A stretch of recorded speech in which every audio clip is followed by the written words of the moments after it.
So put questions in the chat if you have them, and we'll get to them as we go through, or if you want to unmute yourself and ask a question, excuse me. And if we don't get to your question in the during the conversation, we'll get to it at the end. We'll leave some time for questions and answers. But we have those 4 fantastic panelists, and if I can have you guys introduce yourselves and just say a smidge about yourself, and I'm just going to go as I see faces in the screen. Rachella, will you go first? Yes, good evening, everybody. It's great to see lots of faces in here. I was pretty excited when she said there were 40 people attending, but I'm Rachella Dravis, and my current position is I'm our teacher leadership coordinator. And before that, I taught 20 years as 4th grade, and I was integrating computer science into the 4th grade classroom many years ago. And my last classroom assignment was 6th grade science. And so once again, computer science was just part of our everyday and everything that we were doing. So it has been a nice change in job where I can now assist teachers and helping them to integrate computer science into their classrooms as the coordinator, and also assisting our coaches to help assist our teachers. And I'm in the Fort Madison Community School District. Thank you. Sarah, will you go next? Sure. Hi, everybody. My name is Sarah Shepard. I teach 4th grade at Whittier Elementary in Clinton, Iowa. I taught 4th grade for about 12 or 13 years, and I made a change to the library. And while I was in the library, I became very familiar with all of the great new stuff that was out there. So then when I got to come back to 4th grade, I brought all that with me, and love doing all this computer science stuff with my 4th graders, and can hardly keep them off their computers. They beg. I have some boys who, before we started Scratch, would beg and beg and beg to go play Foursquare.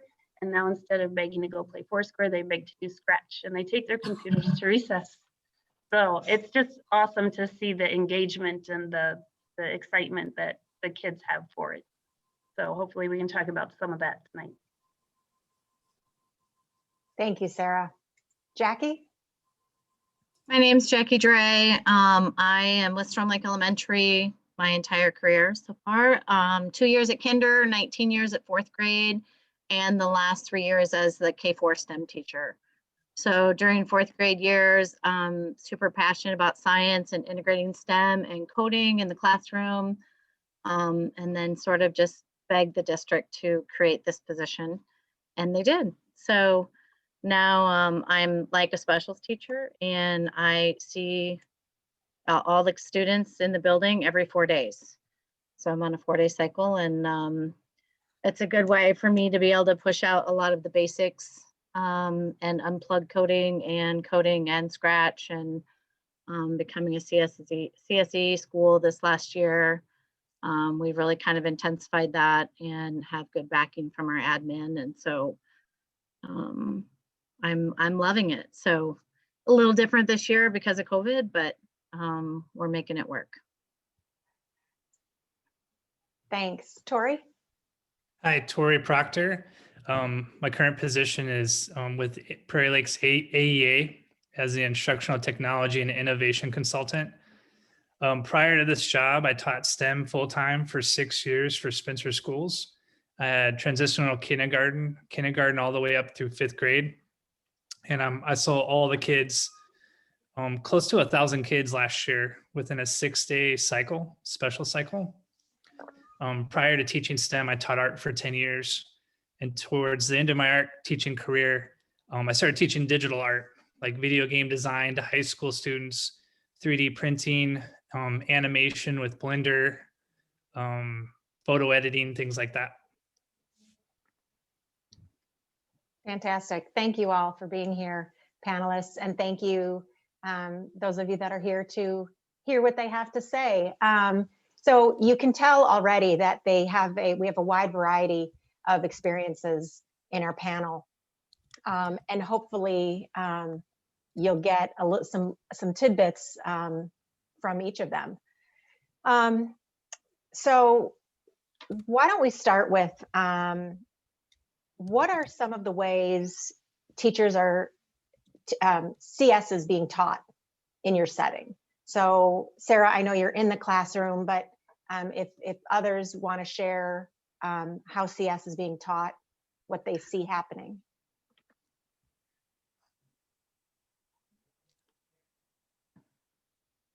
I can start. Yeah, so I am in the classroom. So we use a lot of, we started with code.org, the San Francisco stuff. Like I said, the kids love Scratch. This is our second year of trying to also become a computer science elementary. Not trying, we have, so that's awesome. So we're really just very new at this, and we just are just trying whatever we can find and seeing what fits best for our kids and for our staff, because we have a lot of people that are unfamiliar with computer science. So we like to look around and try lots of different things. Posted, she mentioned the CS and SF. I posted that link in the chat if you're interested. It's CS in San Francisco. They've got a whole curriculum built out.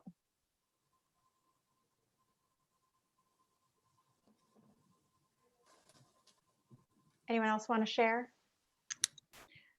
I'm Michelle Eichinger, and I'm at St. Benedict School in Decorah. And I'm very fortunate. My administrator kind of gives me a wide open slate. And I've been moving towards more computer science. And it's that the kids are, of course, very engaged, as as Jackie said, or somebody said here along the way, how the kids would prefer to pick that over other things the more they experience it, which is great. But I really don't have, I don't know, a set curriculum that I'm moving down. I try start kids with the Daisy Dinosaur app, so very basic block programming, and then Hour of Code is always a big deal. And I've written some grants for Sphero Balls and the Scribbler 3 so they can start programming that way. But I'm very interested in something I can take and add.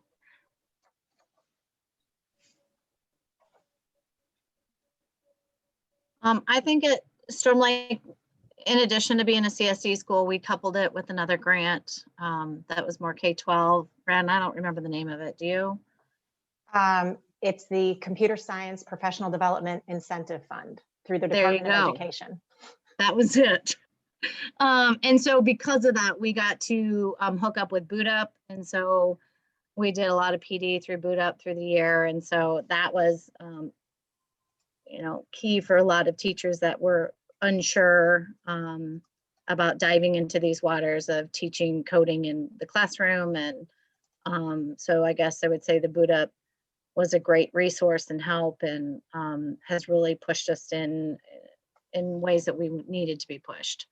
So kind of a catching fire system, I would say. Once they saw some of us doing it, more teachers wanted to jump on board, even if they weren't on the CS team to start with. But that was a good resource for us, in addition to having all the other things like Spiros and Ozobots and Blue Bots and things like that, and some of the unplugged lessons we've been doing. But we just really were supported by our admin to have even PD days just to plan vertical articulation for what we wanted to do in the elementary, and having the same vocab and who's doing which lessons and where we were at. So fortunate. And it's a whole team effort. Right. School.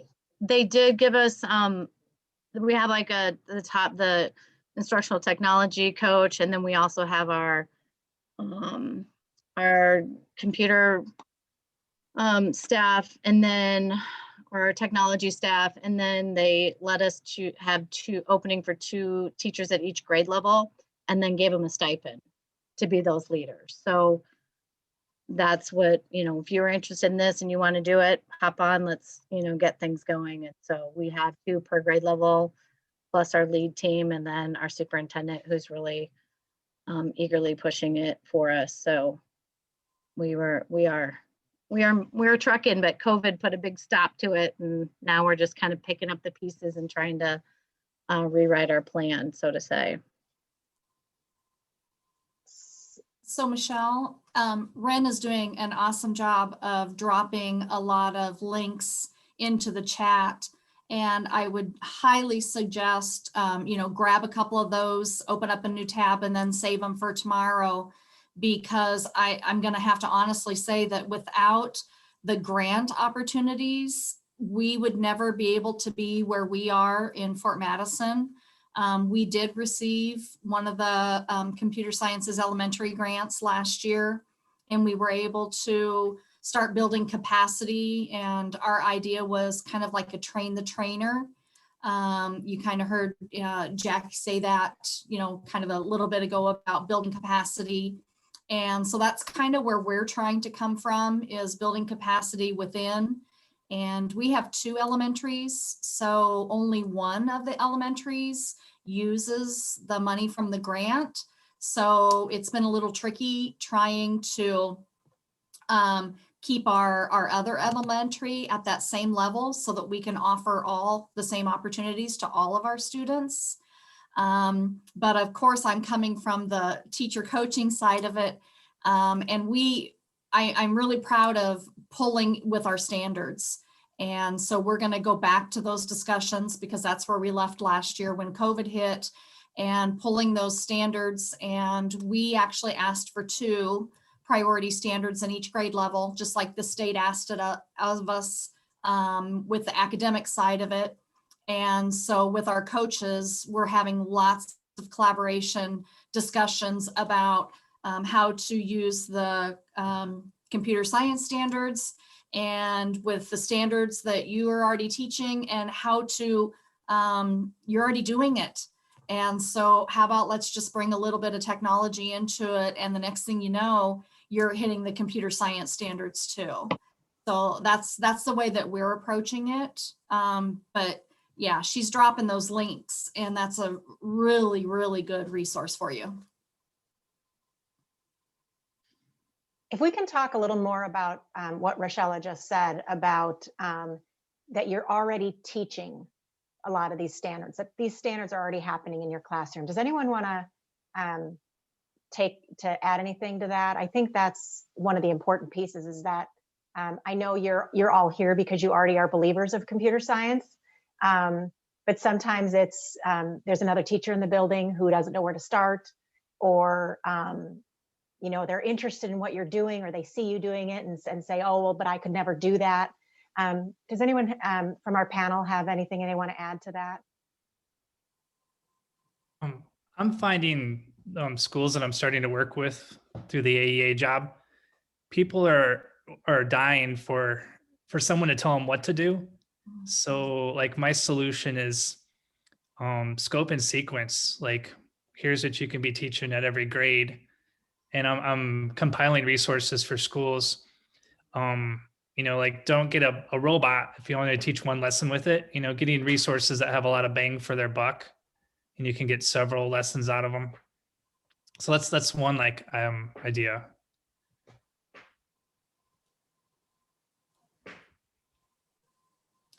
Another idea is, we also had the luxury of going to see another computer sciences elementary school, and we were able to see how they had already integrated the standards into their curriculum. And it did not take much last year to come back and go to a kindergarten teacher. Never in my wildest dreams did I think that this kindergarten teacher would be doing the things, and her kids would be doing the things that they were doing towards the end of the year last year.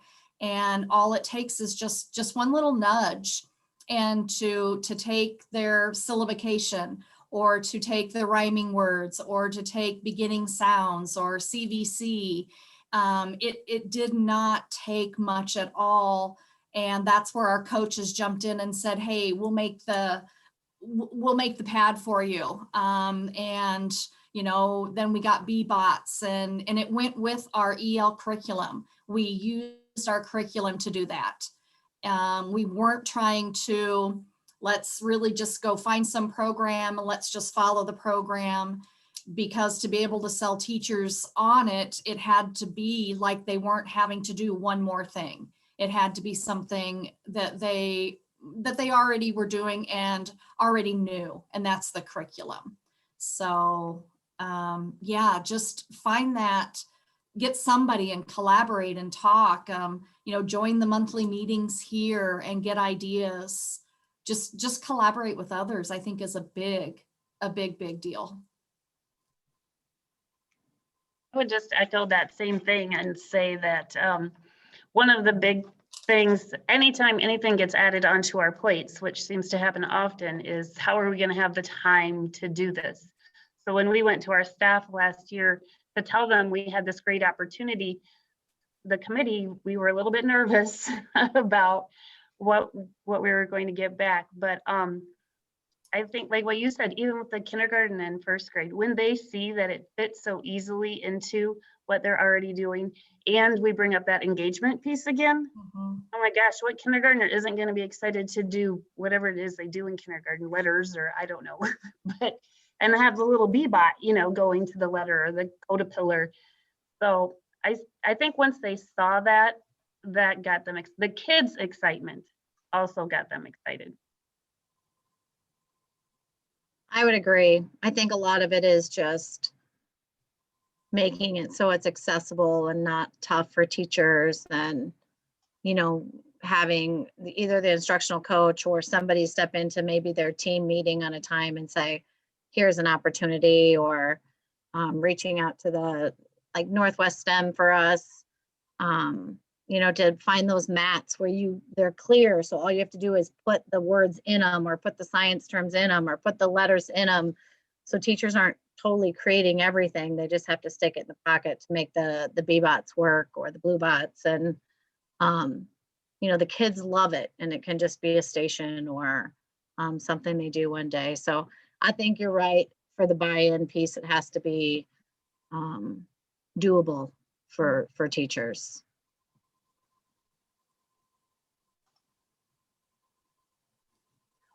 What about those teachers that are feeling frustrated or don't feel that they have it? So we've talked about, well, it's really easy. Once, you know, we show them a lesson or two and they get excited and they get engaged. What about those teachers that are a little unsure, or maybe some of our veteran teachers who've been doing what they do for a while? What are your thoughts or suggestions? What are your experiences with those teachers? Can you share a few words of wisdom? I can share, but I'll let others go first. So if nobody else goes, come back to me, Ren. I can share. I actually, one of my fourth grade teaching partners was my daughter's kindergarten teacher 25 years ago. And anything technology makes her very nervous, and she wouldn't mind me sharing that. But it has been so cool lately, as this year we've been super lucky that our district has given us the okay to spend one of our early outs a month on our computer science PD. And so each time we share ideas for them. We come in with a lesson and we talk about how it can be used in different places. And so, like, we just did that yesterday. Actually, we had a full day PD. And so she came running over to my room today. Like, Sarah, you guys see this? We've got the Osmos outs and the kids are loving it and they're on Scratch. And she was so excited. So I think it's just the way we present it, not saying, okay, here are your standards, you go find the stuff to teach them, but by giving them the lessons and the ideas, and I think the thing that our staff has said they appreciate the most is that we're giving them time to sit and try them. So they got their Osmos yesterday and they got an hour just to play with it and use it. And then that gets them excited because they see how fun it is. And then, like I said, that was the first thing she did this morning, even when school started, was she pulled out those Osmos and she got the kids on Scratch. So I think that makes it a lot less intimidating when we do that kind of stuff for them, rather than just saying, there you go have fun, good luck. To piggyback off of Mrs. Shepard, time, you talked about time as a barrier, and that's awesome that your administration's allowing for time. Resources are a barrier. So I'm dropping some more links in there for, you can check out things for free. You don't always have to buy these robots. Or you can, when I was at Spencer, I teamed up with the STEM teacher from Okoboji, and we would share and call each other, hey, how many of this robot do you have? And we would just drive and go and exchange. So like a neighboring school district is another way you can pull your resources together for STEM and not costing any more money. Because I know money is a barrier for many schools. I'm going to put in the chat real quick. The AEA lending library, we have a whole bunch of robots. I'll put in their catalog numbers and then the link to check them out. I think also we have to remember, like, Iowa State Extension offices have a lot of connections as well, that you can't get it through your regional STEM area or from neighboring schools, or that's also an avenue to check out. And I think teachers, just like Mrs. Shepard said, they need time. They need time to try it themselves. It's hard to just throw them into the fire, or they'd like it if you would come in the room and do it with them. So I think those instructional coaches, or that time you have to work it with them, or offering to say, if you have a project coming up, can we to build it into their curriculum and tie it to content. I mean, I think they're more apt to do it if you will sit and do some of the work with them, and then the next time they're more apt to do it on their own. So.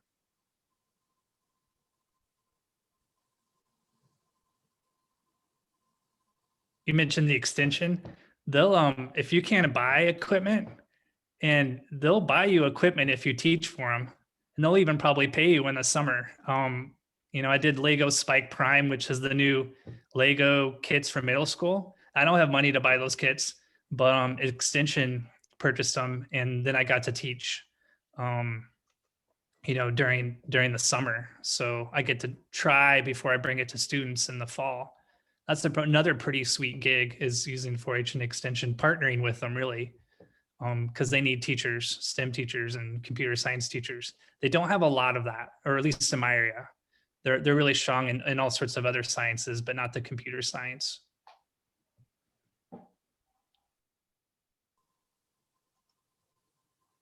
I would say too, and I think Torrey, you said you work for the AEA. Our AEA person is absolutely amazing, and he came yesterday for our full day PD. He took our K2 teachers and introduced them to Scratch Junior, and he took our 3-5 teachers and introduced them to microbits. And he's just such a high energy, fun person anyway, and so knowledgeable. So the AEA is absolutely a great resource. And if you are in, so Prairie Lakes, we've got Torrey here from Prairie Lakes, but if you're in one of the other AEAs, I'm happy to give you a contact in your AEA before we hang up, or you can, I'll give you my email. Look at all that, Torrey. The chat window just scrolled really fast. I'll put my email address in the chat window, and you can email me if you'd like to know who your AEA contact. And the STEM regions were also mentioned. And so I can also put you in touch with your STEM region manager, who is another resource. Does anyone have a link for, I was looking up the Iowa State Extension. So I've got a link to the extension, but is there something, Torrey, you were talking about teaching for them? Is there somewhere you can direct folks? No. Okay. I can't, I don't know, like there's a there's a place on the Mm. webpage. I don't know if there's an apply here button. Okay. But I mean, I would just approach them, call them up. Right. I mean, I would that's, say the same. I think you could just connect with their office and they'll get you where you need to be. Like And then- Ben, is it Ben and Spencer? yeah, Ben and Joe Engel was my first contact. I work with Joe Engel. And then the last thing, and I'll stop hogging all the time, city grant and county grants. I applied for them for the first time ever, and I got to for a makerspace that I'm part of outside of school. But there's other resources there that get you equipment. The hustle there was, hey, if you get this equipment, I'll offer these classes for free. But I can't afford a $3,500 laser cutter. Like, I don't have money for that. So that kind of pays for itself. Like, I have access now to a laser cutter. But I just got to pay it back by teaching free classes to the community. So that's my last material hustle or hardware hustle that I'll share. And I love that Julie talked about community partners in the chat. I mean, they're such good connections to reach out, and there's so many people that want to donate just for tax reasons, you know, businesses. So it's all who you know and who you can connect with to get those things to happen. And I mean, I'm always thinking, I can always ask. I mean, they can always say no. So, and there's some that just say yes, and you know, it works out. So I say connect with them as much as possible. Have Rachella, one- oh, sorry, go ahead, Sarah. So yesterday at that PD, it was just one of our kindergarten teachers that presented the Osmo stuff, but Osmo compensated her. And I think they gave her some Osmos even for doing the training. So that would, I don't know if other businesses or other suppliers are like that, but Osmo for sure. I'm not sure what she had to do exactly to get hooked up with it, but that would be another option.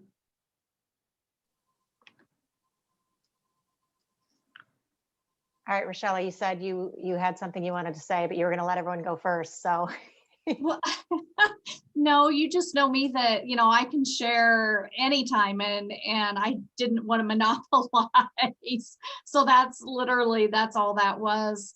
But yeah, I know that the AEAs, I was going to mention that because we were able to bring in a bunch of different bots that we were just trying out before we did the purchasing.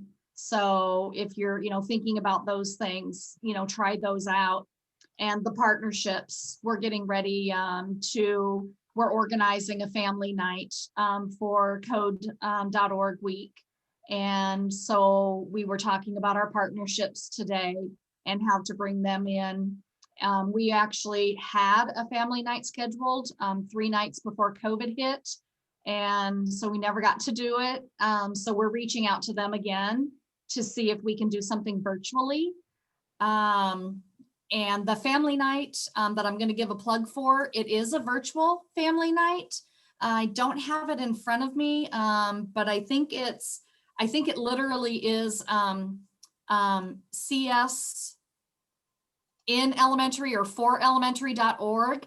But it is the National Family Night is what it is. So that might be something too. And then you can start getting community support and maybe can get some other resources like those partnerships in an easy way. I can't remember what the link is. I don't have it in front of me. I just posted it. I just put it in the Okay, chat. thank you, Ren. You're welcome. So there's a question in here that Julie posted. Large districts, what size districts? So Rachella, we know you've got 2 elementary schools, but the question is, are any of you large districts? And if so, how do you scale the implementation district-wide? Have you started with 1 grade level, 1 school? My district has 13 elementary schools, 5,000 kids.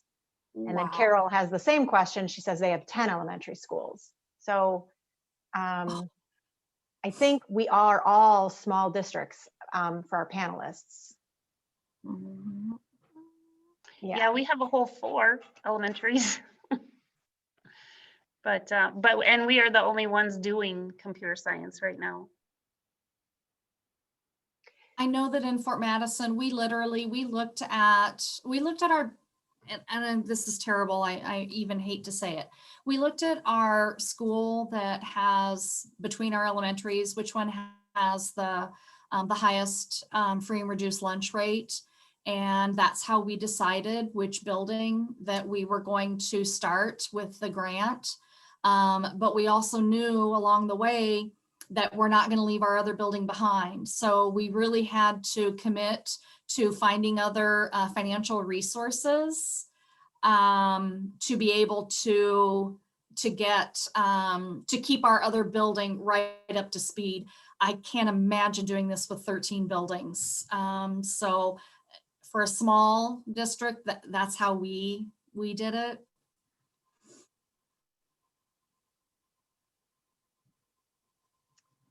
I think we're small as well. I mean, we were 4 elementaries, moved to 1 elementary building. So K4, we're just under 1,100 students. So, and then we decided we were pushing every grade level. So that's why we went with the team. And so the beginning part was just a little bit. So two classes per grade, who had eight classes in each grade level. So we were just targeting those 2 classrooms at every grade, and then, you know, pushing it out as we moved on. So I know that's small compared to you guys. I think I have a way to sell, like if I had 900 kids when I started, and I asked for iPads, and that's 28 iPads, but 20 iPads across 900 kids, like, wow, like kids will have access to those. Can't really happen during COVID, but you can get that equipment that way and it can be shared. It was kind of an easy pitch, like everyone gets access to iPads during STEM time on particular projects. And you didn't have to buy hundreds of iPads, just 28 or 1 class set. And I will tell you that from what I've seen from different districts, there is no one right way to do it. It is so much about leadership and who's on board, if the superintendent is on board. In 3 of the panelists, Rachella, Jacquie, and Sarah, they are all, you've heard them mention their computer sciences elementary schools. So they received a grant. They're an individual school received a grant. They received $50,000 over 2 years. And did I say 2? 2 years. My internet says it's unstable, so I'm going to turn off my video here. Hang on one sec.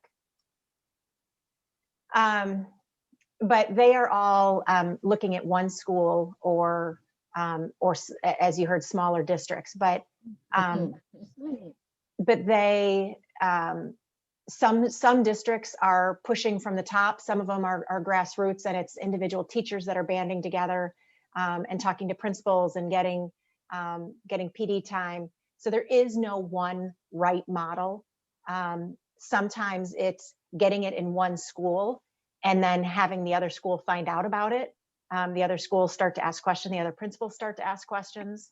If you'd like to talk more about that, I'm happy to brainstorm, toss some ideas around with you. Again, I put my email address in the chat. So we don't have the, there is no silver bullet for these, unfortunately. But before we run out of time, I want to ask one more question of our panelists, and then 3 more minutes, but 3 more minutes, really? All right. All right, I have one question. You have 30 seconds, panelists. What is a lesson you can describe in 30 seconds? A lesson you've seen work. Can you give a high level description of a lesson you've seen with computer science? Go. I'll start. So mine was at kindergarten, And it was the kindergarten teacher. We have other teachers in kindergarten that said they can't do groups. The kids are just too young. And we had a kindergarten teacher jump on it. And so what we did is in the center, they were working with beginning and ending sounds. And so there was a picture, and we used the clear mats, and we either put the letter or put the picture and made it so that the teacher can change it around. And talk about engagement. The teacher did not, once she taught the kids how to use the Bebot and what the learning target was, they ran with it. And she is doing incredible things with those mats and with those kindergartners. And she even started with Scratch Junior. She has now stopped doing Scratch Junior. She's doing Scratch with kindergartners. So if you're familiar with Scratch at all, you know, the sky is the limit. They're not letting those things hold back the kindergartners. Okay, done.